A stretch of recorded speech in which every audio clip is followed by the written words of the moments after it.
Hello friends, welcome back M K knowledge group में आप सभी का स्वागत है।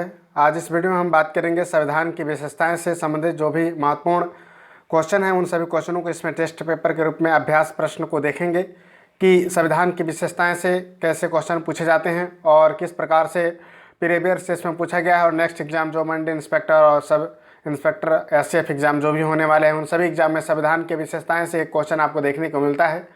तो चलिए हम बात करते हैं आज संविधान की विशेषताएँ से महत्वपूर्ण क्वेश्चनों का। तो इस सेशन का पहला जो है प्रश्न वह विश्व का सबसे बड़ा लिखित एवं सर्वाधिक व्यापक संविधान किस देश का है। तो इसका राइट आंसर हो जाएगा बी नंबर,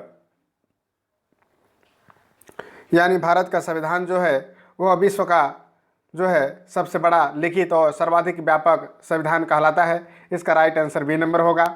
चलिए नेक्स्ट हम बात करते हैं भारतीय संविधान कैसा है। कठोर है, लचीला है, न ही कठोर है न ही लचीला है, अंशतः कठोर है और अंशतः लचीला है। तो इसका राइट आंसर हम बात करेंगे। इसका राइट आंसर हो जाएगा भारतीय संविधान के अनुसार डी नंबर राइट होगा कि अंशतः कठोर और अंशतः लचीला है, यानी दोनों का सम्मिश्रित रूप हमारा संविधान है। इसका मतलब यह हुआ कि संविधान जब संशोधन करना होगा तो साधारण विधेयक से और साधारण विधेयक के साथ ही बहुमत जो होता है विशेष बहुमत या विशेष विधेयक से भी पास किए जाते हैं। तो इस प्रकार के दोनों चीज़ें हमारे संविधान में देखने को मिलता है। इसलिए हम कह सकते हैं कि अंशतः कठोर भी है और अंशतः लचीला भी है, यानी दोनों प्रकार के विद्यमान हैं। तो इसका राइट आंसर अंशतः कठोर और अंशतः लचीला होगा, न ही कठोर नहीं लचीला, इस प्रकार का नहीं। इसका राइट आंसर डी नंबर होगा, अंशतः कठोर या अंशतः लचीला है। नेक्स्ट क्वेश्चन की ओर हम बढ़ रहे हैं। नेक्स्ट हमारा क्वेश्चन है भारत का संविधान किस प्रकार का है।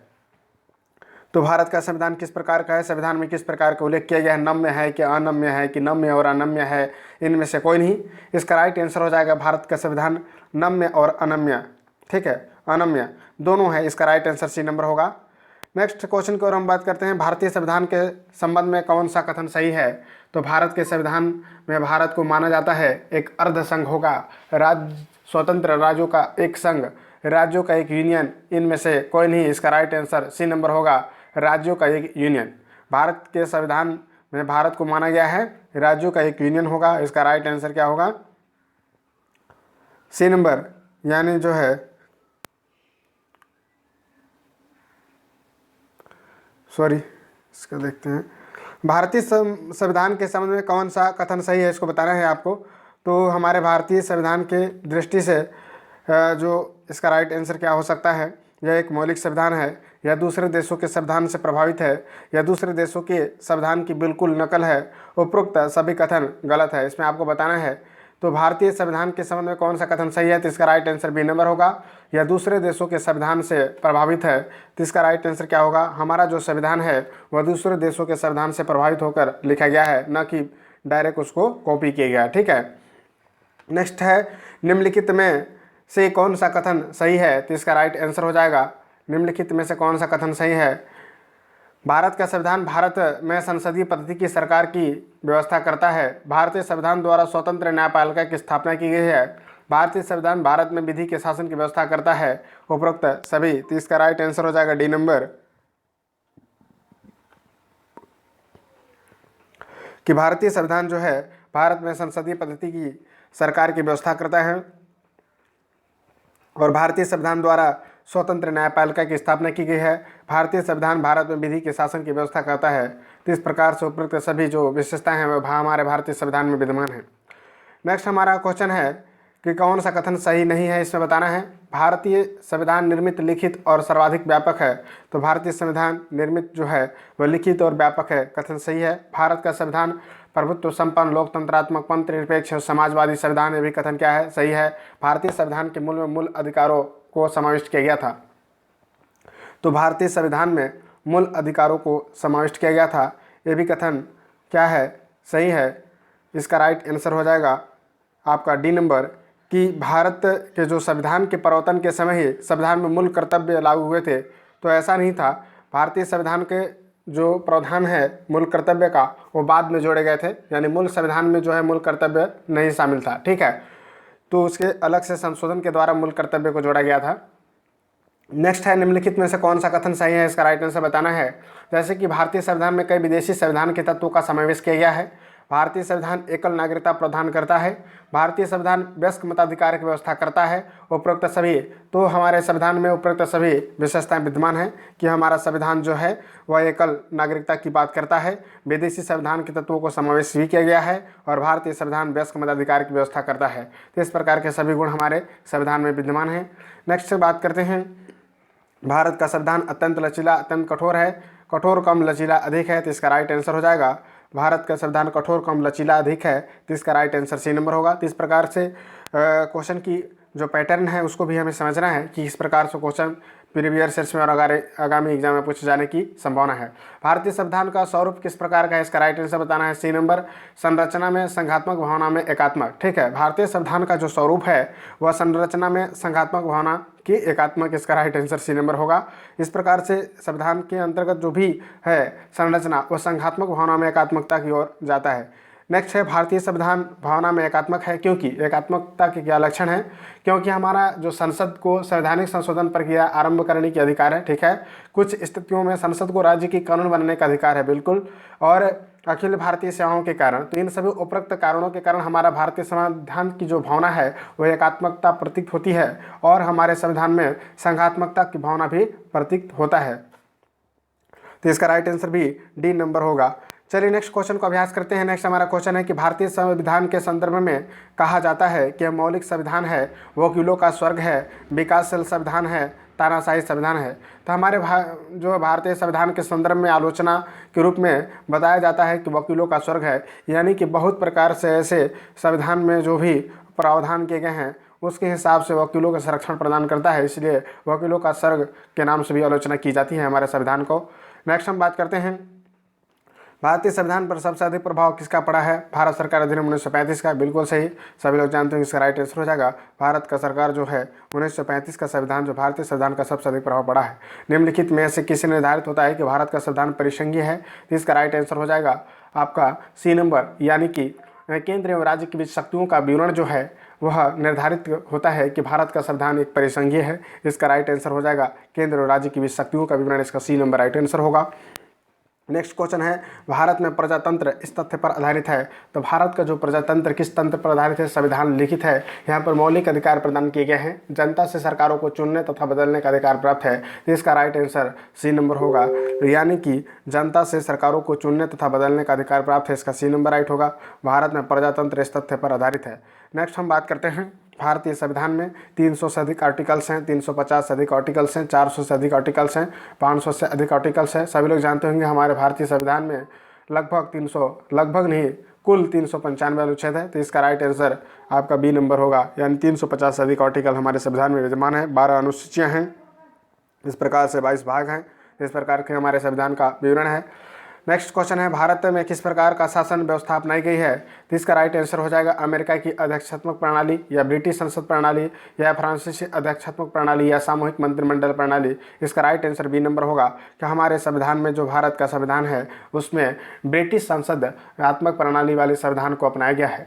भारतीय राजनीतिक व्यवस्था में निम्न से कौन से सर्वोच्च हैं, तो इस प्रकार के क्वेश्चन आपको हर एग्जाम में देखने को मिलता है और इन सभी दृष्टियों से काफ़ी इंपॉर्टेंट क्वेश्चन को हमने समावेश किया है बिल्कुल, और अंत तक आप इस वीडियो को जरूर देखें ताकि आपको पूरा बेनिफिट प्राप्त हो। और इसी प्रकार के हमारा मनोबल बनाने के लिए प्लीज़ हमारे चैनल को जरूर सब्सक्राइब कीजिएगा और लाइक भी करेंगे ताकि हम इसी प्रकार का और आपके लिए नए वीडियो लाते रहें। चलिए नेक्स्ट हम क्वेश्चन की ओर हम बढ़ रहे हैं। नेक्स्ट हमारा क्वेश्चन है, भारतीय राजनीतिक व्यवस्था में से कौन सा सर्वोच्च है, तो भारतीय राजनीतिक व्यवस्था में सर्वोच्च है बी नंबर, यानी कि संविधान। संविधान हमारा क्या है, सभी से सर्वोच्च है, क्योंकि संविधान के अनुसार ही सर्वोच्च न्यायालय उसकी व्याख्या करता है और सर्वोच्च न्यायालय का कार्य यह होता है कि संविधान में जो भी नियम कानून है उन कानून को अच्छे से पालन होना चाहिए और संविधान क्या है, कानून बनाने का कार्य करता है। तो इस प्रकार से हमारे भारतीय राजनीतिक व्यवस्था में सबसे सर्वोच्च जो है वह संविधान को माना गया है। संविधान सबसे सर्वोपरि है हमारे देश के अंदर। चलिए नेक्स्ट हम बात करते हैं, जबकि संविधान का संरक्षक सर्वोच्च न्यायालय को माना जाता है, जैसा कि मैंने प्रीवियस वीडियो में भी इस प्रकार की चर्चा किया हुआ है। चलिए नेक्स्ट हम बात करते हैं, भारतीय संविधान के बृहद होने का कारण क्या है, इसका क्या कारण हो सकता है कि हमारा संविधान इतना बृहद हुआ है। तो इस पे देखिए बात करते हैं। इनमें से अनेक संविधानों का अनुभव समाविष्ट है, बिल्कुल राइट आंसर है। इनमें विस्तृत प्रशासकीय प्रावधान भी किए गए हैं। यह एक बड़े देश के शासन से संबंधित है। इसमें संघ और राज्यों के शासनों का संविधान है, यानी कि हमारा जो देश है उसमें अनेक विविधताओं से भरा हुआ है और विस्तृत प्रशासकीय प्रावधान होने का एक महत्वपूर्ण यह कारण हो सकता है कि हमें एक बृहद देश होने के नाते इस प्रकार के संघ और राज्य दोनों सरकारों का संविधान एक ही है, इसलिए बड़ा होने का महत्वपूर्ण कारण होता है। इस प्रकार के मेंस में चीज़ों को लिखने के लिए भी आ सकता है, तो इन सभी चीज़ों को भी आप अच्छे से देखते चलेंगे। नेक्स्ट हम बात करते हैं भारतीय संविधान का अभिभावक कौन है। अभिभावक का मतलब यह होता है संरक्षण करने वाला। हमारे संविधान के अंतर्गत जो भी नियम कानून और प्रावधान किए गए हैं उन नियमों का सही से पालन हो रहा है या नहीं हो रहा है, इन सभी चीज़ों की अगर जानकारी की बात करता है तो सर्वोच्च न्यायालय करता है। वह स्वतः संज्ञान भी ले सकता है कि यदि किसी भी चीज़ के बारे में यदि कहीं पर कोई कानून या नियम का प्रावधान नहीं हो रहा है तो इस प्रकार के सर्वोच्च न्यायालय के पास पावर होता है कि वह स्वतः संज्ञान लेकर भी उसके अभिभावक यानी संरक्षण की बात कर सकता है। यदि संविधान के अनुसार देश का शासन या किसी भी क्षेत्र में ऐसी चीज़ें हो रही हैं उन सभी चीज़ों का निराकरण सर्वोच्च न्यायालय कर सकता है, इसलिए हम अभिभावक के रूप में हम इसे जानते हैं। भारत में वयस्क मताधिकार की उम्र सीमा क्या है। सभी लोग जानते होंगे 18 वर्ष की उम्र से ऊपर जो भी व्यक्ति होंगे वो सभी वोट के मताधिकार होंगे। इसका जो है 61वें संविधान 1989 में इस प्रकार के प्रावधान किए गए हैं। इससे पहले 21 वर्ष था, अब उसको छोटा कर दिया गया है, 18 वर्ष कर दिए गए हैं। ठीक है, नेक्स्ट हम बात करते हैं भारतीय संघीय व्यवस्था। भारतीय संघीय व्यवस्था की एक विशेषता है। क्या विशेषता है? इस प्रकार की चीज़ें हैं। दोहरी नागरिकता का, संविधान की सर्वोच्चता का, केंद्र में संपूर्ण शक्ति है। और संघीय का मतलब यह होता है कि संघ में सभी चीज़ें संपूर्ण रूप से विद्यमान हो जाना। तो इसका राइट आंसर हो जाएगा केंद्र में संपूर्ण शक्ति का केंद्रीकरण होना। इस प्रकार के जो भी भावनात्मक जो भी नियम कानून है वह संघीय व्यवस्था को इंगित करता है। और इसके अतिरिक्त जो भी एकात्मकता की भावना है, अभी मैंने पहले बात किया है, तो इस प्रकार से संघीय व्यवस्था है, एकात्मकता की क्या विशेषता है, इस प्रकार के एग्जाम में बार बार क्वेश्चन पूछा जा रहा है। इन सभी क्वेश्चनों को इसलिए समावेश किया गया है कि हो सकता है कि आगामी एग्जाम में इस प्रकार क्वेश्चन आपको देखने को डायरेक्ट मिले। तो हमारे वीडियो को जरूर देखते रहिए इसी प्रकार के नए नए वीडियो के लिए। चलिए हम बात करते हैं नेक्स्ट क्वेश्चन की। भारत के संविधान में संघीय शब्द की जगह किन शब्दों का संयोजन किया गया है। आप सभी ने देखा होगा संविधान के अंतर्गत हमारे जो अनुच्छेद 1 की बात करें तो वहाँ पर देखिए है भारतीय संविधान में संघीय शब्द की जगह फेडरल शब्द का यूज किया गया है, यानी राज्यों का संघ होगा, यूनियन नहीं फेडरल। फेडरल यूनियन का फेडरल का नहीं, इस प्रकार से संघ राज्यों का संघ है। तो इसका राइट आंसर सी नंबर होगा। तो इन सभी चीज़ों को भी आपको देखना है कि हमारा जो संविधान है वह यूनियन वाला संघ की बात करता है, यानी राज्यों का संघ होगा, फेडरल वाला संघ की बात नहीं करता है। तो इन सभी चीज़ों को कई बार एग्जाम में पूछा गया है। भारतीय संविधान की कितनी सूचियाँ हैं, तो आपने सभी लोग जानते होंगे भारतीय अगर हम संविधान में कितनी अनुसूचियाँ हैं तो इसका राइट आंसर होगा आपका भारतीय संविधान में कितनी सूचियाँ हैं। सूची की बात करता है तो 4 सूची यहाँ पर देखने को आपको मिलता है और एक वो अलग सूचियाँ हैं अनुसूचियाँ की अगर हम बात करें तो उस प्रकार से। तो इसका राइट आंसर डी नंबर होगा। भारतीय संविधान में कितनी सूची हैं तो थोड़ा इसको आप करेक्शन करेंगे, 12 है। नेक्स्ट हम बात करते हैं भारत का संविधान अपना प्राधिकार किससे प्राप्त करता है। तो भारत का संविधान अपना प्राधिकार किससे प्राप्त करता है, तो इसका राइट आंसर हो जाएगा सी नंबर, यानी कि आपका भारतीय की जनता से। भारत की जो जनता है उनके द्वारा जो भी प्रत्याशी चुने जाते हैं उन्हीं के अनुसार हमारा संविधान चलता है और उनके द्वारा जो जनता चुनी जाती है उन्हीं के द्वारा सरकार में जो भी है सरकार बनता है। तो इस प्रकार से कह सकते हैं कि भारत का संविधान अपना प्राधिकार किससे प्राप्त करता है, तो भारत की जनता से वह पावर को प्राप्त करता है और फिर उसके द्वारा प्रशासन को चलाया जाता है। भारत में वैध प्रभुसत्ता निहित है, तो भारत की जो वैध प्रभुसत्ता है इस प्रकार से इसका राइट आंसर डी नंबर होगा, यानी संविधान में। क्वेश्चन क्या है, क्वेश्चन का पैटर्न कैसे लग रहा है, क्वेश्चन टफ या कठिन है या सरल है, इस प्रकार की जो भी हमारे मन में विचार हैं आप जरूर हमें कमेंट कर बताएं कि क्वेश्चन की प्रकृति कैसा है, क्वेश्चन अच्छा लग रहा है या और भी थोड़ा सा टफ होना चाहिए या सरल होना चाहिए। CGPSC और CGPIPM की दृष्टि से काफ़ी महत्वपूर्ण क्वेश्चनों को हमने समावेश किया है, पर आपकी हम फीडबैक जानने की इच्छुक हैं, तो प्लीज़ आप हमारे इस चैनल को कमेंट करेंगे और सब्सक्राइब करेंगे, लाइक करेंगे। चलिए नेक्स्ट क्वेश्चन की ओर हम बढ़ते हैं। भारतीय संविधान की संरचना किस प्रकार की है, तो अभी हमने पिछले क्लास में बात किया है कि कुछ एकात्मक और कुछ कठोर है। तो इस प्रकार के हमारे भारतीय संविधान की संरचना की बात की जा रहा है, जैसे कि नम्य है, अनम्य है, न अंशतः लचीला है, अंशतः कठोर है, इस प्रकार की चीज़ें भी हमने बात किया है। तो इस प्रकार के क्वेश्चन का पैटर्न देखिए किस प्रकार के पूछने की प्रकृति हो सकता है। तो इसका राइट आंसर हो जाएगा कुछ एकात्मक कुछ कठोर है। तो हमारा संविधान क्या है, कुछ एकात्मकता का गुण भी है और कुछ कठोर भी है और कुछ संघात्मक भी है, यानी सभी चीज़ों का समावेश हमारे संविधान में महत्वपूर्ण रूप से आपको देखने को मिलता है। लिखित संविधान की अवधारणा ने सर्वप्रथम कहाँ जन्म दिया था, तो सभी लोग जानते होंगे कि विश्व का प्रथम संविधान बना था।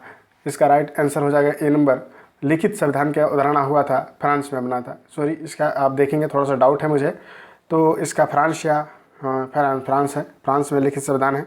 आप हमें कमेंट करके बता सकते हैं, किसी क्वेश्चन में आपको डाउट हो तो उसे आप पुस्तक से मिलाएंगे और निश्चित रूप से हमें कमेंट में बताएंगे। हम उसको नेक्स्ट वीडियो में उसे पिन करने की कोशिश करते हैं और जो भी अगर त्रुटि होती है तो उन्हें हम नेक्स्ट वीडियो में बताने की कोशिश करते हैं। चलिए नेक्स्ट हम बात करते हैं कि आध्यात्मिक जो शासन है उसका उदय सर्वप्रथम किस देश में हुआ। तो इसका राइट आंसर आपका डी नंबर होगा, संयुक्त राज्य अमेरिका। इसका राइट आंसर क्या होगा, डी नंबर, स्विज जो है संयुक्त राज्य अमेरिका। सॉरी, इसका फ्रांस है। आध्यात्मिक शासन का उदय सर्वप्रथम किस देश में हुआ था। इसका राइट आंसर है संयुक्त राज्य अमेरिका। संयुक्त राज्य अमेरिका में है सबसे पहले आध्यात्मिक शासन की उदय हुआ। नेक्स्ट हमारा क्वेश्चन है, इनमें से कौन सा एक भारतीय संविधान का दर्शन नहीं है। तो भारतीय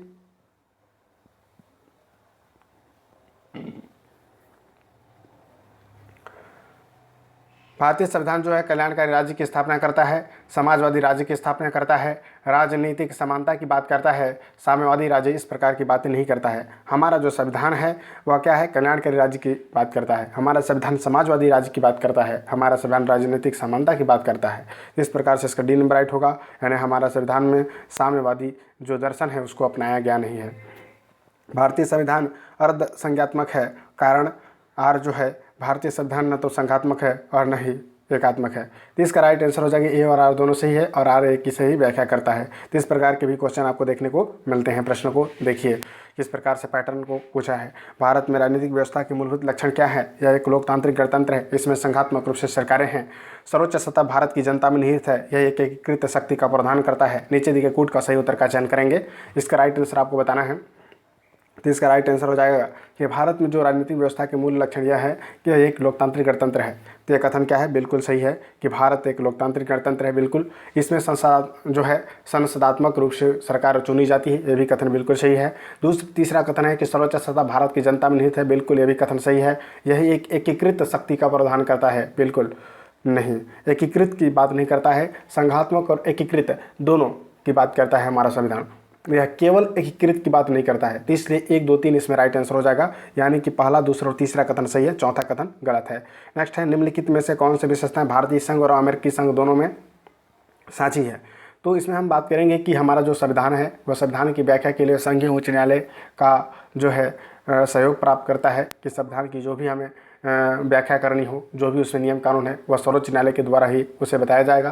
तो इस प्रकार से इसका डी नंबर जो राइट आंसर है इसका, इस प्रकार की जो भावना है वह भारतीय संघ और अमेरिकी संघ दोनों में समान रूप से है, क्योंकि यह जो संविधान की व्याख्या की जो प्रावधान है वह अमेरिका के संविधान से प्रभावित होकर ही हमारे संविधान में उसको जोड़ा गया है। निम्न में से कौन भारतीय राज्य व्यवस्था में सर्वोच्च है। तो सभी लोग जानते होंगे हमारे देश में सर्वोच्च कौन है, सी नंबर, यानी कि सर्वोच्च न्यायालय है। सी नंबर इसका संविधान होगा। हमारे देश का सर्वोच्च राज्य व्यवस्था में सर्वोच्च क्या है, संविधान है, क्योंकि संविधान के अनुसार ही हमारे देश का संपूर्ण चीज़ें चलती हैं। इसलिए हम बात कर सकते हैं कि संविधान सबसे बड़ी चीज़ें हैं, सर्वोच्च हैं। नेक्स्ट हम बात करते हैं भारतीय संविधान का आप किस प्रकार का वर्णन करेंगे। तो इसका राइट आंसर हो जाएगा सी नंबर, विश्व के सबसे विस्तृत संविधानों में से एक है हमारा संविधान, यानी भारत का संविधान जो है विश्व के सबसे विस्तृत संविधानों में से एक माना जाता है। नेक्स्ट क्वेश्चन है, भारत का संविधान मान्यता प्रदान करता है। तो इसका राइट आंसर हो जाएगा, भारत का संविधान मान्यता प्रदान करता है। इसका राइट आंसर सी नंबर होगा, यानी कि धार्मिक और भाषाई अल्पसंख्यकों को। इसका राइट आंसर हो जाएगा धार्मिक एवं भाषाई अल्पसंख्यकों को, यानी कि सी नंबर राइट आंसर होता है। धार्मिक एवं भाषाई अल्पसंख्यकों को भारत का संविधान मान्यता प्रदान करता है। नेक्स्ट क्वेश्चन है, अधिक क्विज के लिए ऊपर दिए गए चैनल को जरूर अवश्य ज्वाइन कीजिए और सब्सक्राइब कीजिए। इसका राइट आंसर क्या होगा, हाँ अवश्य करूँगा। तो हमारे चैनल को बिल्कुल सब्सक्राइब कीजिए। आप सभी के लिए इस प्रकार के नए नए वीडियो हम बनाते रहते हैं। बहुत समय के बाद और बहुत प्रयत्न के बाद एक वीडियो बनता है, तो प्लीज़ हम एक लाइक एक सब्सक्राइब जरूर करें, ताकि हम इसी प्रकार के आप सभी के लिए ये नए नए वीडियो बना के लाते हैं। फिर मिलते हैं किसी नए वीडियो में। Thank you very much. जय हिंद, जय भारत। हमारे Telegram group MK knowledge group पर भी आप ज्वाइन हो सकते हैं, जहाँ पर आपको PDF अवेलेबल होता है और महत्वपूर्ण जानकारी भी आपको देखने को मिलता है। आप याद रखेंगे, टेलीग्राम में जाकर सर्च करना है MK knowledge group. Thank you very much. जय हिंद, जय भारत।